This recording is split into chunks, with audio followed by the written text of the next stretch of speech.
Good morning class 7 के सभी student. जैसा कि हम लोग पहले पार्ट में हम लोग पढ़े, दूसरा पार्ट चल रहा था राम और सुग्रीव की मित्रता हम लोग पढ़ रहे थे। हम लोगों ने यहाँ तक कहानी को पढ़ा था कि भगवान श्री रामचंद्र की सुग्रीव से मित्रता होती है और उन्होंने बाली को युद्ध में मार देने का आश्वासन देते हैं कि मैं बाली को मार दूंगा और आपकी स्त्री और आपका राज भी वापस करा दूंगा। तो इस पे बाली को संदेह होने लगा। बाली ने कहा कि हे प्रभु, आप बाली को किस तरह से युद्ध में हरा सकते हैं।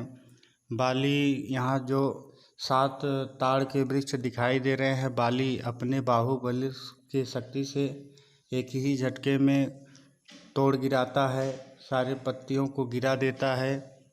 तो यदि आप इन 7 वृक्षों को एक ही बाण में अगर काट डालें तो मुझे यह विश्वास हो जाएगा कि निश्चित ही आपके हाथों बाली मारा जाएगा। तो भगवान श्री राम ने एक ही दिव्य बाण से 7 ताड़ के वृक्षों को गिरा देते हैं। तो हम लोग जो है कहानी को पेज नंबर 10 से पढ़ेंगे। आप लोग किताब खोल लीजिए, हम यहाँ से शुरू से पढ़ेंगे क्योंकि 9 तक पढ़े हैं, पेज नंबर 10वां से पढ़ना है। तो यहाँ पे जैसा कि देख रहे हैं, बता रहे हैं कि श्री राम ने सुग्रीव को के गले में नागपुष्पी की लता, जैसा कि आपको बताया गया था, हम लोग कहानी यहाँ भी पढ़ चुके थे कि राम ने कहा कि अब आप जाइए अपने भाई बाली को ललकारिए और युद्ध करते समय मैं पेड़ की ओट में छिपा रहूँगा और जैसे ही बाली आपसे सामना करने आएगा तो मैं बाण छोड़ दूँगा, बाली मर जाएगा। सुग्रीव जी बाली को जाते हैं, ललकारते हैं और बाली आता है और उनकी ललकार सुनकर के दोनों में भयंकर युद्ध होने लगता है और बाली को जो है श्री राम नहीं मारते हैं और जो है पुनः जो है सुग्रीव लौट के आते हैं राम के पास। कहते हैं कि प्रभु, आपको बाली को नहीं मानना था तो हमको भेजे क्यों वहाँ पे, और बाली तो मेरी जान ही ले लेता, आप जानते हुए भी भेजे नहीं, धोखा दिए। तो इतने पर प्रभु श्री राम जी कहने लगे कि आपकी दोनों की सूरत एक समान मिलती है, यदि धोखे से आपके ऊपर बाण लग जाता तो बड़ा अनर्थ हो जाता। और ऐसा कहते कहते उन्होंने सुग्रीव के सिर पर हाथ फेरा, उनके शरीर पर हाथ फेरा और उनकी सारी पीड़ा गायब हो गई और उनका देह जो है वज्र के समान मजबूत हो गया। उसके बाद फिर आगे से कहानी हम लोग पेज नंबर 10 पे पढ़ रहे हैं। यहाँ पे देख रहे हैं, श्री राम ने सुग्रीव के गले में नागपुष्पी की लता माला की तरह पहना दी और उससे कहा कि अब फिर युद्ध के लिए जाओ। सुग्रीव बहुत डरा हुआ है, परंतु श्री राम के आश्वासन पर वह चला गया और नगर के द्वार पर पहुंचकर सिंह की बात गरजने लगा। जैसे ही भगवान श्री राम ने कहा कि ठीक है, अब आपकी बार फिर से जाइए, आप अपने बड़े भाई बाली को ललका दीजिए और इस बार मैं आपके गले में एक माला डाल देता हूँ जिससे यह पता होगा कि जो है ये सुग्रीव है, ये बाली है। तो फिर जा कर के ललकारने लगे। परंतु राम के आश्वासन पर वह चला गया। नगर के द्वार पर पहुंचकर सिंह की बात गरजने लगा। जैसे ही बाली के द्वार पर सुग्रीव जी पहुँचे और शेर की भांति गरजने लगे। और उसके बाद बाली अंतःपुर में था। बाली जो है अपने राज्य में था, अपने शयन कक्ष में था। सुग्रीव की आवाज़ सुनकर वह पैर पटकता हुआ दौड़ा। बाली की स्त्री तारा बड़ी बुद्धिमती थी।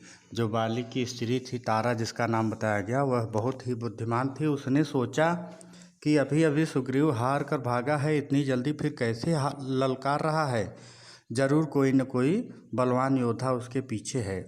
वो बाली की पत्नी तारा को यह ज्ञात हो जाता है कि अभी अभी सुग्रीव जो है बाली के हाथों से मार के भगा है, मार खाया हुआ है और भाग गया है और पुनः आकर के तुरंत फिर युद्ध के लिए ललकार रहा है।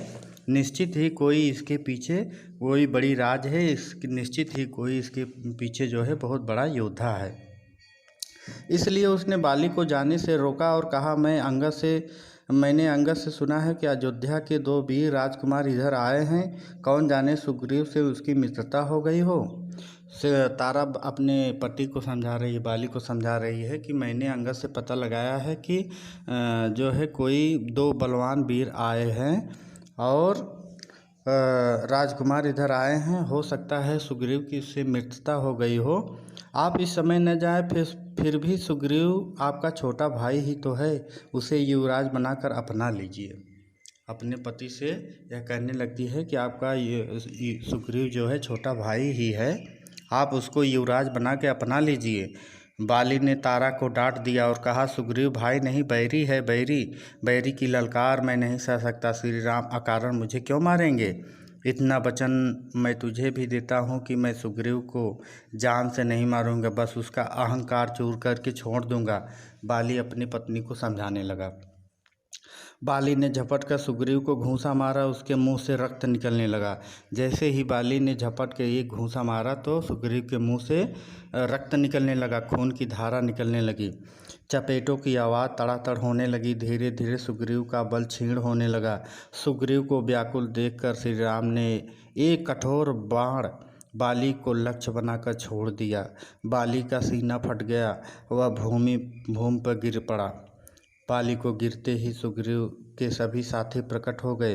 बाली ने देखा कि सामने धनुष लिए राम खड़े हैं। बाली ने उससे प्रश्न किया, मैं आपका क्या बिगाड़ा था? न तो मैंने आपका अपमान किया और न आपके राज पर चढ़ाई की। आपने अधर्म क्यों किया? लड़ना ही था तो सामने आकर लड़ते। बाली पीड़ा से बेचैन था, इसलिए अधिक बोल न सका। श्री राम को बाली की बातों पर रोष आ गया। वे बोले, मेरा काम है धर्म के अनुसार हुआ है, मेरा काम धर्म के अनुसार हुआ है। तुमने अपने छोटे भाई की पत्नी उसके जीते जी अपने घर में रख लिया है और उसकी पत्नी तुम्हारी बेटी के समान है। तुम्हें मारकर मैंने धर्म की रक्षा की है और मित्र की सहायता की है। तुम्हारे काम पशुओं जैसे थे। पशु को आड़ में से मरने में कोई दोष नहीं है। पशु को आड़ से मारने में कोई दोष नहीं है।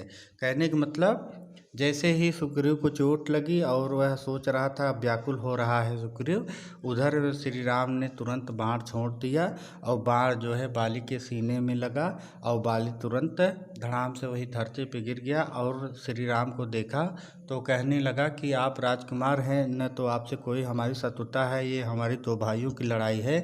आपने ऐसा अधर्म काम क्यों किया? तो भगवान श्री राम जी कहने लगे कि जो है आपने जो है अधर्म का काम किया है।